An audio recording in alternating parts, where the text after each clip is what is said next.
Good evening, fans of professional wrestling. I am Ross Tweddell from WWE, flanked by Gorilla Monsoon and Bobby the Brain Heenan, who are hanging on every single one of my words. And welcome to Primetime Wrestling. Now we have exclusive highlights from Rey Mysterio versus Andrade from this week's SmackDown Live. Take it away.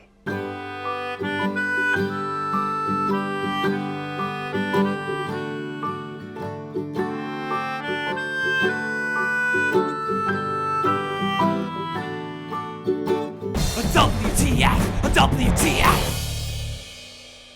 Bon qui, je m'appelle Ross Tweddell from Cultaholic.com. You are a sexual wank pheasant, and welcome to all the WTF moments from last night's WWE SmackDown Live. And once again, WWE SmackDown Live produced. If we had to compare last night's episode to a thing, it would be a lovely, glorious birthday cake. How fitting, eh? But on top of that birthday cake, which included Andrade, no Cien Almas against Rey Mysterio. They need to do the graps forevermore, please. We also had the birthday celebration of Colonel McSweaty Bollocks himself, who is 49 years of age, and that represents a massive turd on the lovely birthday cake that was last night's SmackDown Live.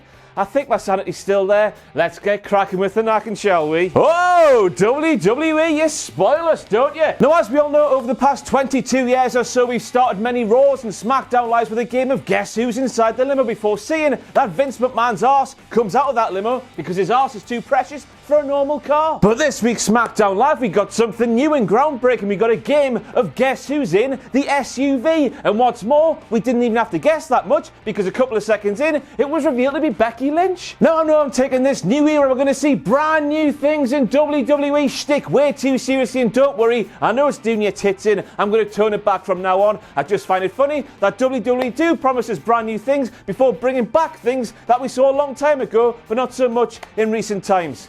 Funny. A list of ingredients here: tuna, whole eggs, shells included, pancakes, sweat, unicorn urine, Big E juice, and all of that went into a blender to make some cocktails at the start of last night's SmackDown Live. And in the same segment, WWE finally showed one of my boys, Big Otis Dozovich, actually being him and not a creep who just rocks at the wrestling shows, goes, hey, I am Cornholio, and he pee from me bumhole towards women before making them uncomfortable. Otis Dozovich is not a creep, people. He's a lovely, big, cuddly teddy bear, and he has a lovely, wholesome family. He likes eating meat, and that's all there is about him. He's not a creep at all. And also, while we're here, credit to Daman for necking that cocktail thing I described before. That will put hairs on your eyes. So it looks like Andrade Cien Almas is following in the footsteps of Rusev, Cesaro, Neville, Big E, Elias, those superstars who have lost a name or two. Andrade Cien Almas has lost his Cien and he's lost his Almas. And of course, it's ironic that WWE should make this decision right now because, as we all know, Cien, it means 100. And everything Andrade Cien Almas has been doing on SmackDown Live recently has been a big, fat 100 emoji thing. That's how it goes, isn't it, kids? And I know I've seen it on Twitter. A lot of you at home are unhappy at the fact he's lost two of his names, but don't worry, it's worked out for all the people I've mentioned there, so it's not the end of the world, is it? All WWE need to do is start every single episode of SmackDown Live with a 20-minute exhibition between Andrade Cien Almas, just Andrade now, and Rey Mysterio, because that is what we need. So according to the IIconics, Becky Lynch is being bossy, and that's typical man behaviour. Well, let me tell you, IIconics, this snowflake here, I'm so infuriated, I'm debating whether to send out a strongly worded tweet or not right now. Tell us cooks and soy boys that being bossy is typical man behaviour when we live in a world where ladyballs castrate people for breathing at the wrong bastard pace. Or, you know, don't do that. You just have a nice day and thank you very much for your time. No, I don't think it's been established this year, but as we've all seen in years gone by, when you win a Royal Rumble in WWE, you get to pick the championship match of your choosing. So why the bloody hell? Yes, the Australian impressions, they do not slow down, but why the bloody hell are the IIconics choosing to go after the newly minted Women's Tag Team Championships? Do they not even watch the tag team divisions in WWE or something? Do they not realise that if you're not called the New Day, the Usos, the Bar, or the Bludgeon Brothers, you're an absolute joke and there's nothing you can do about it? Go for the Women's Singles Championship, man. There's no higher pedestal you can sit on in your profession, for Christ's sake, than winning the Women's Championship at WrestleMania, the grandest stage of them all. Point. Do what Lay Cool did back in the day, because for Christ's sake, IIconics, that's what we need to see to live. I tell you what though, talk like that, it sends me round the bloody twist. I couldn't help it. So next up we have Asuka going absolutely radio rental because Becky Lynch showed she's quite good at the graps by seeing off Peyton bloody Royce. So then, angered by being upstaged by Becky Lynch, Asuka grabs Billie Kay and thinks, bloody hell, let's have a wrestling match, shall we? But the problem is, nobody knows what's going on, not even the commentators, because there was no word of English in there from Asuka whatsoever. But it turns out though, in an arena full of confused wrestling fans with commentators who have no Scooby-Doo what's going on, despite the fact they have scripts right in front of their faces, that one referee did. It was so nonchalant, it has to be a WTF moment. People were losing their minds thinking, what the hell's going on here? Are we having a match? Are we just having a beatdown? What's going on? But the referee, ring the bell.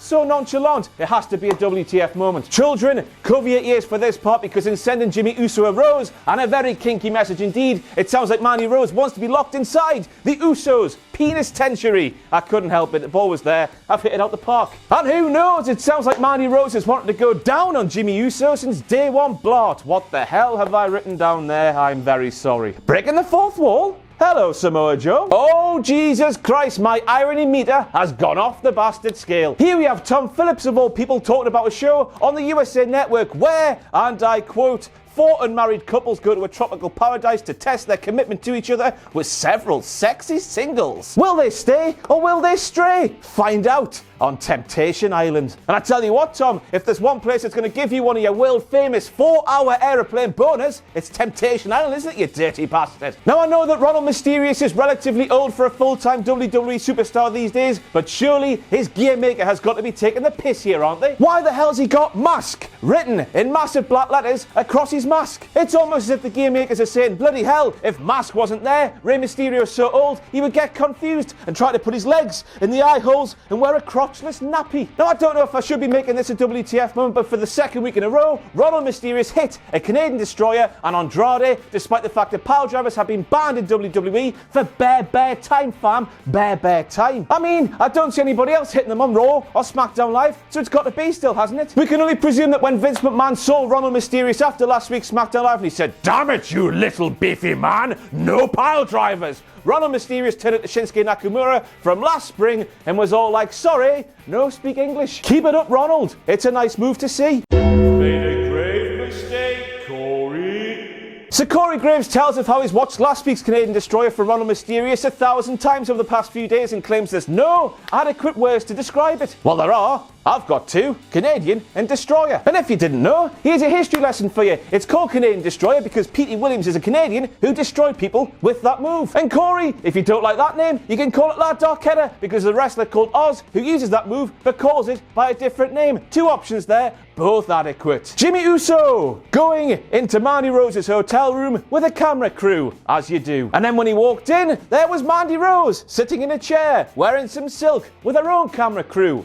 As you do. And I know by doing this scene that Mandy Rose and Jimmy Uso, they weren't planning on sending an audition tape into bloody Pornhub, so things need to change. Now I know that WWE superstars pretend that the cameras that are filming them do these things behind closed doors. They aren't there. But in the interest of things feeling really real, I think this needs to change. WWE, go back and watch old TNA. Go and steal those creepy little, whoa, we're not really here, but we are here, camera shots that would catch the wrestlers in TNA saying things they didn't want to say in public. Not all the time, of course. It just makes those scenes there make a lot more sense. Oh no, Jimmy Uso has been caught red-handed by a little photographer who went and hid in the bathroom. Oh no. First of all, Jimmy Uso, you're Jimmy Uso, a big wrestler. Beat that little ball prick up and take his camera back. Secondly, the 2 camera crews, they're filming you. That footage is going on SmackDown Live. Surely you know the cameramen who are holding the cameras and you realise they work for WWE. What do you think those cameramen are going to do with the footage? That's not a thought I want you to ponder much more. How on earth could that photographer who took the pictures there blow a cover that's already been blown? And thirdly, the shots that photographer got, surely they would have had the camera crews, the WWE camera crews,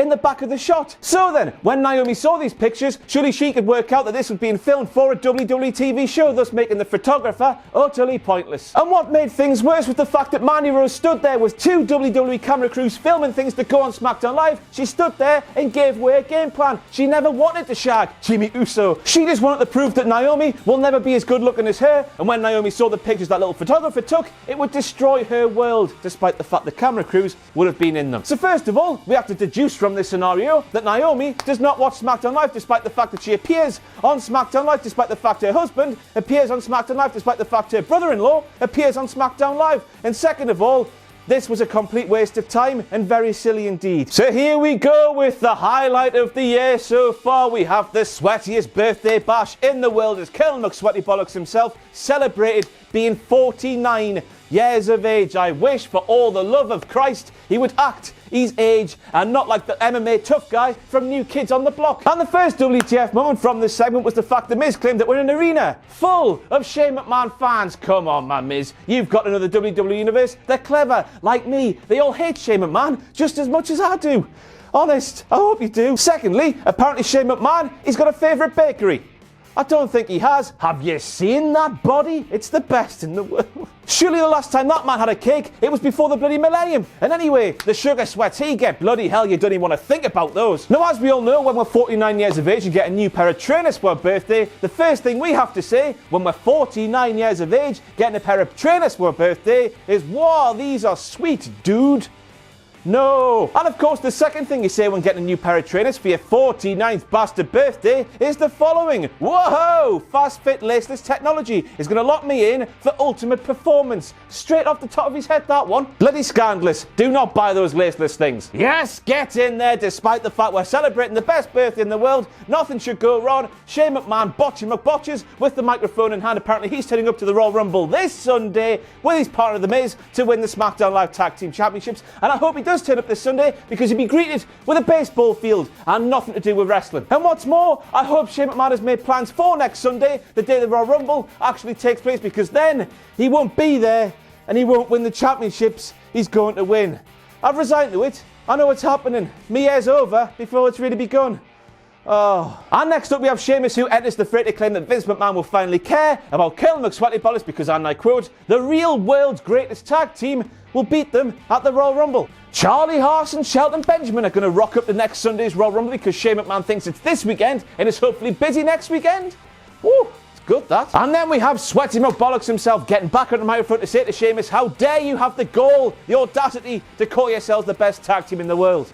He didn't. He said world's greatest tag team. They're two different teams, two different things. That's like Elias doing his shtick on Monday Night Raw and going, hello, my name is Elias. And then Colonel McSweatybollocks getting out there, sweating in Elias's guitar and saying, how? Don't call yourself a Big Show. Two different things. So with 7 minutes of the show remaining, Colonel McSweatybollocks gets on the microphone and says, how? Miz, Sheamus, they're going to go one-on-one tonight. Miz, of course, who was wearing a suit and not at all dressed to compete for any professional wrestling whatsoever, says, how? Shane, I need to get changed. I need some time. And then Shane McMahon replies to him saying, oh, I didn't need to get changed when I crowned myself the best in the world. Big difference though, pal. At Crown Jewel, when you crowned yourself the best professional wrestler in the world, you were dressed as Dean Ambrose Ghost of Christmas Bastard Future. You had jeans on, you had a vest on, you were ready to wrestle. Now I don't know this, but there's got to be a massive difference between wrestling in jeans and a vest compared to a suit. Surely you realise that, Shane McMahon, you sweaty clown. Remember what I said earlier about Colonel McSweatybollocks finally acting his age? Remember, he's 49 years old right now, one coast to coast on last night's SmackDown Live,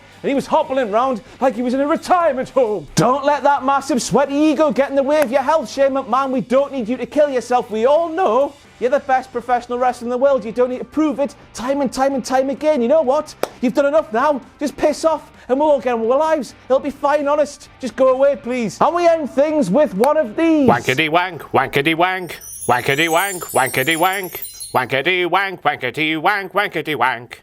Hello everybody and welcome to Wankety Wank. Thank you very much to Shannon Podmore, who pointed out to me, because I had no idea, that Carmella vs Sonya Deville was supposed to happen on last night's SmackDown Live. New era!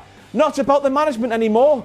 Shane McMahon gets a 15-minute bloody birthday party in the place of some professional wrestling. And that's it for all the WTF moments from last night's SmackDown Live. Another fantastic episode of SmackDown Live. They are on a roll on the blue brand, and finally Raw appears to be catching up as well. It's all looking tickety-boo in WWE land, apart from Shane McMahon. Goodbye, everybody. Follow me on Twitter at RossOnWrestling. Pledge to our Patreon page, patreon.com/Cultaholic. And most importantly of all, subscribe to this YouTube channel and then follow us everywhere we have the things on the social media.